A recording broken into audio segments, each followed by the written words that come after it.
ಒಬ್ರಿಗೆ ಭಾರತದ ಪೌರತ್ವ ಸಿಕ್ಕಿದೆ ಅಂದ್ಕೊಳ್ಳಿ, ಅದು ಲೈಫ್ ಲಾಂಗ್ ಇರುತ್ತಾ ಅಥವಾ ಅದನ್ನ ವಾಪಸ್ ತಗೋಬಹುದಾ?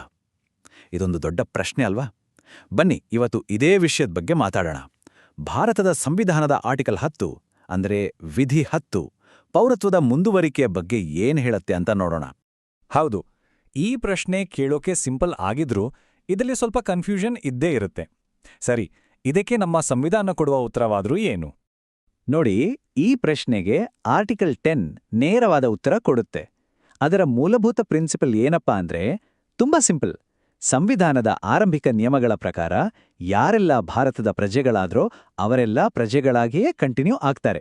ಅಂದ್ರೆ ಕೋಟ್ ಮಾಡೋದಾದ್ರೆ, ಭಾರತದ ಪ್ರಜೆಯಾದ ಯಾರೇ ಆಗ್ಲಿ ಪ್ರಜೆಯಾಗಿಯೇ ಮುಂದುವರಿಯುತ್ತಾರೆ.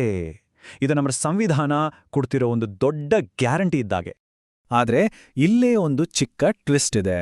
ಈ ಗ್ಯಾರಂಟಿ ಜೊತೆ ಒಂದು ಕಂಡೀಷನ್ ಕೂಡ ಇದೆ. ಅದನ್ನ ನಾವೆಲ್ಲರೂ ಗಮನಿಸಲೇಬೇಕು. ಇಲ್ಲಿಂದನೇ ನೋಡಿ ವಿಷಯ ಇಂಟ್ರೆಸ್ಟಿಂಗ್ ಆಗೋದು. ಆರ್ಟಿಕಲ್ 10 ಒಂದು ತಕ್ಕಡಿ ಥರ. ಒಂದ್ ಕಡೆ ಸಂವಿಧಾನ ಹೇಳುತ್ತೆ ನಿಮ್ಮ ಪೌರತ್ವ ಮುಂದುವರಿಯುತ್ತೆ ಅಂತ. ಆದ್ರೆ ಇನ್ನೊಂದು ತಕ್ಕಡಿಯಲ್ಲಿ ಅದೇ ಸಂವಿಧಾನ ಹೇಳುತ್ತೆ ಆದ್ರೆ ಈ ಭರವಸೆ ಸಂಸತ್ತು ಮುಂದೆ ಮಾಡೋ ಕಾನೂನುಗಳಿಗೆ ಒಳಪಟ್ಟಿರುತ್ತೆ ಅಂತ. ಇದರ ಸರಳ ಅರ್ಥ ಏನೋ, ಪೌರತ್ವಕ್ಕೆ ಸಂಬಂಧಪಟ್ಟ ರೂಲ್ಸನ್ನ ಬದಲಾಯಿಸೋ ಅಧಿಕಾರ ಸಂಸತ್ತಿಗೆ ಇದೆ. ಸರಿ, ಈ ಬ್ಯಾಲೆನ್ಸ್ ಅರ್ಥ ಮಾಡ್ಕೊಳ್ಳೋಕೆ ಸ್ವಲ್ಪ ಕನ್ಫ್ಯೂಸಿಂಗ್ ಅನ್ಸ್ಬೋದು ಅಲ್ವಾ? ಚಿಂತೆ ಬೇಡ, ಬನ್ನಿ ಇದನ್ನ ಒಂದು ಶಾಲೆಯ ಉದಾಹರಣೆ ಮೂಲಕ ತುಂಬಾನೇ ಸಿಂಪಲ್ ಆಗಿ ಅರ್ಥ ಮಾಡ್ಕೊಳ್ಳೋಣ. ಹೀಗನ್ಕೊಳ್ಳಿ, ಒಂದು ಸ್ಕೂಲ್ ಅಕಾಡೆಮಿಕ್ ಇಯರ್ ಶುರುವಾದಾಗ ಸ್ಟೂಡೆಂಟ್ಸ್ನ ಒಂದು ಅಫಿಷಿಯಲ್ ಲಿಸ್ಟ್ ಹಾಕತ್ತೆ. ಆ ಲಿಸ್ಟ್ನಲ್ಲಿ ಯಾರ್ಯಾರು ಹೆಸರಿದೆಯೋ ಅವರೆಲ್ಲ ಆ ಸ್ಕೂಲ್ನ ವಿದ್ಯಾರ್ಥಿಗಳು.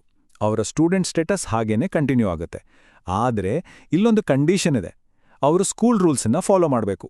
ಅಷ್ಟೇ ಅಲ್ಲ, ಆ ರೂಲ್ಸನ್ನ ಸ್ಕೂಲ್ ಮ್ಯಾನೇಜ್ಮೆಂಟ್ ಯಾವಾಗ ಬೇಕಿದ್ರೂ ಚೇಂಜ್ ಮಾಡ್ಬೋದು. ಸೊ ಈಗ ಲಿಂಕ್ ಸಿಕ್ಕಿರ್ಬೋದು.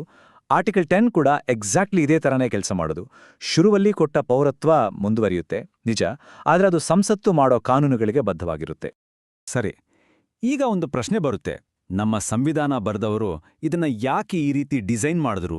ಯಾಕೆ ಈ ಫ್ಲೆಕ್ಸಿಬಿಲಿಟಿ ಬೇಕಿತ್ತು? ಅದಕ್ಕೆ ಕಾರಣ ಇಷ್ಟೇ, ನಮ್ಮ ದೇಶ ಯಾವಾಗಲೂ ಒಂದೇ ರೀತಿ ಇರಲ್ಲ, ಅದು ಬೆಳೆಯುತ್ತೆ, ಬದಲಾಗುತ್ತೆ ಅಂತ ಅವ್ರಿಗೆ ಚೆನ್ನಾಗಿ ಗೊತ್ತಿತ್ತು.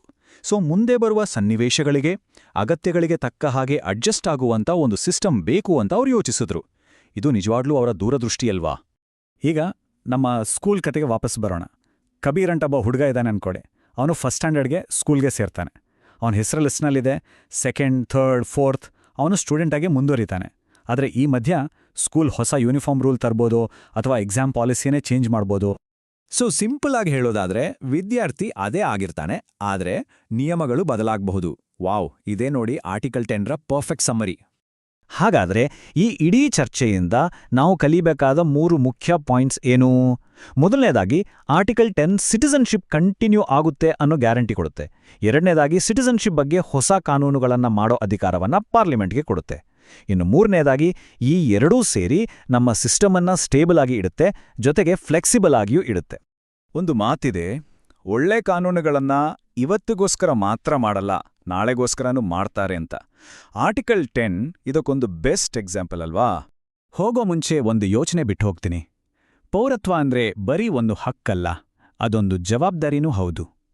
ನಮ್ಮ ಸಿಟಿಸನ್ಶಿಪ್ ಇಡೀ ಜೀವನ ಇರುತ್ತೆ ಅಂದಮೇಲೆ ಆ ಸಮಯವನ್ನ, ನಮ್ಮ ದೇಶವನ್ನ ಇನ್ನಷ್ಟು ಚೆನ್ನಾಗಿ ನೋಡ್ಕೊಳ್ಳಕ್ಕೆ ಹೇಗೆ ಬಳಸ್ಬೋದು?